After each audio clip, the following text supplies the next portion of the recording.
welcome back to part 2 of the Book 1 Cozies Club chapter by chapter for A Caterer's Guide to Love and Murder, the first book in the Caterer's Guide to Crime Mystery series by Jessica Thompson.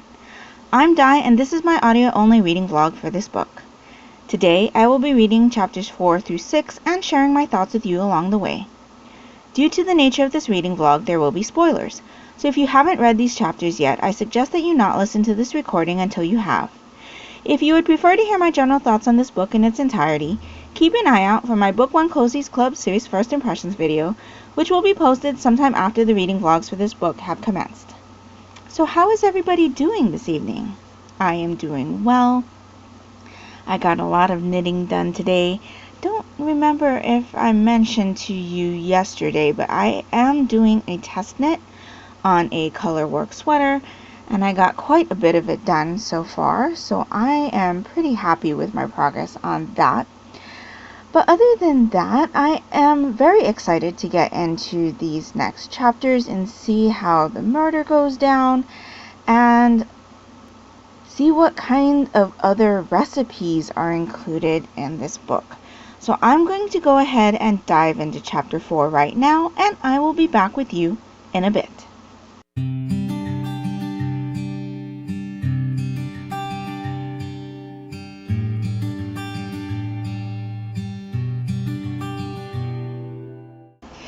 So I just finished chapter 6. Some interesting things happened in these chapters, but I have to be honest and say that I kept getting pulled out of the story. I am not sure what it is, but I couldn't concentrate on what I was reading. I kept having to reread certain sections, even whole pages, and I am not sure why that is. I know some of the dialogue kind of hit me strange, like I wasn't quite understanding what was being said, especially when the doctor was talking and he was stuttering. I kind of had to take a bit of time to try to decipher what was being said there. And I think there was a British character that I think the very first couple of things that British character said, I had no idea what was being said at all, and ended up just continuing and trying to forget that was even said, because I didn't think that it was going to be information that I needed to know overall. But yeah, I will also admit I'm a little bit disappointed in the decrease in recipes that we had in these chapters. With all of the recipes that we had in the opening chapters, I kind of expected that to continue, but that definitely was not the case, though we did get one recipe for the cannoli cups that I do think sounds very good. I definitely will be trying that one out. It also looks like I was correct in my thought that the foxglove or digitalis was going to be the cause of death. I can't really say I agree with everything that Violet has done in these chapters or said. I definitely don't like the eavesdropping trope, where our main character gets a lot of information from eavesdropping. Like, I get that she wasn't feeling well, whether or not it was from second-hand exposure to the medication that the victim was taking, or if it was just the fact that she didn't eat while she was working. I don't agree with the fact that she was allowed to stay in a place where she could eavesdrop on everything everybody was saying. I find that to be a little bit too convenient, and you'll know if you've followed me for a little bit in these chapter by chapters that we did have a selection a couple months back that I ended up not completing because basically all of her information came from eavesdropping. So that's definitely not something I enjoy. That being said, we are still pretty early in this book, so there's plenty of time for Violet's investigative style to kind of show itself. I wouldn't say that the eavesdropping is an investigative style. I think it's just something convenient to happen right now because it's so early in the story.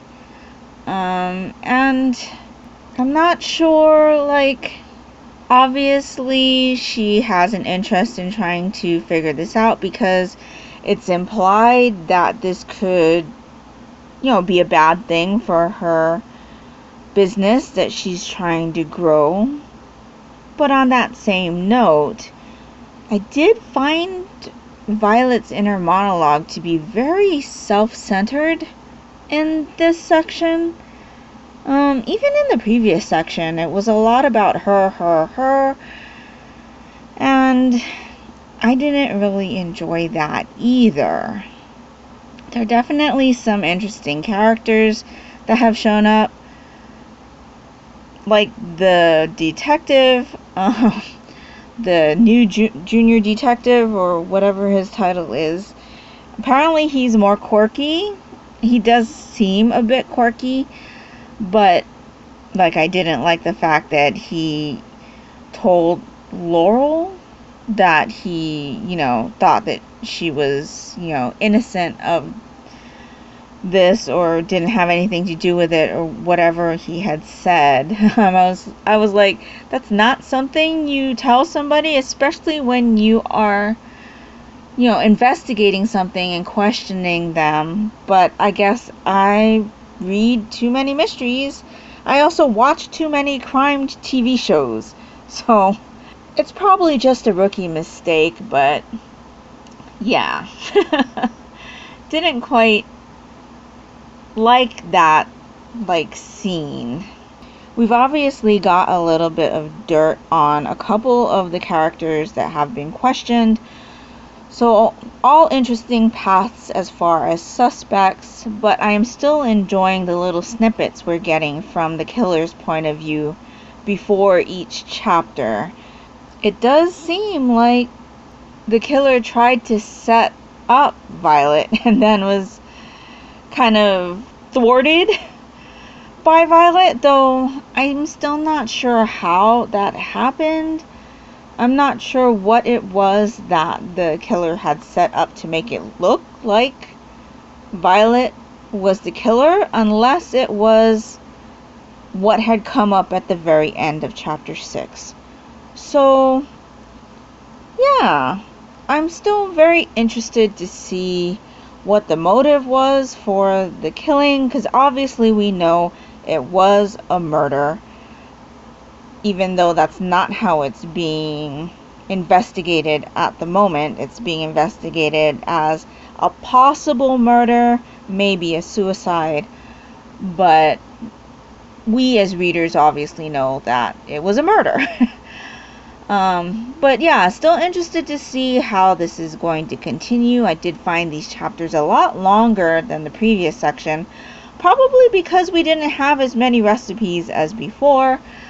But yeah, I'm interested to see what will happen in the next section, so let me know down in the comments below what you thought of these chapters, what you think of Violet as a character, and if you have any ideas as to what the killer was trying to say when they set up Violet for the crime and then was thwarted.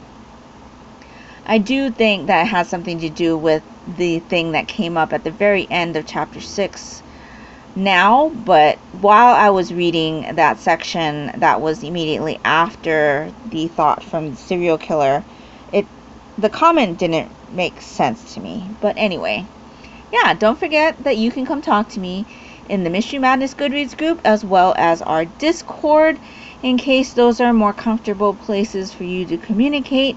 And that will do it for me today. So I will be back with you tomorrow for chapters 7 through 9, and I'll talk to you later. Bye.